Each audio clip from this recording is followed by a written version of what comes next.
grandeur of the Baroque era, we will now leap forward into the 20th century.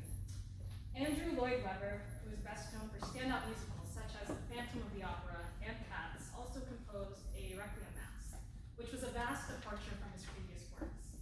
as it entailed creating a piece of traditional and sacred classical music. An especially moving segment of the Requiem, which he devoted to his father, known as Pie Jesu, combines the traditional Latin Pie Jesu text with that of the Agnus Dei of a traditional Requiem Mass. We are especially excited to perform this as a duet, as it not only is one of the first duets we've worked on together, but is also one of the most beloved modern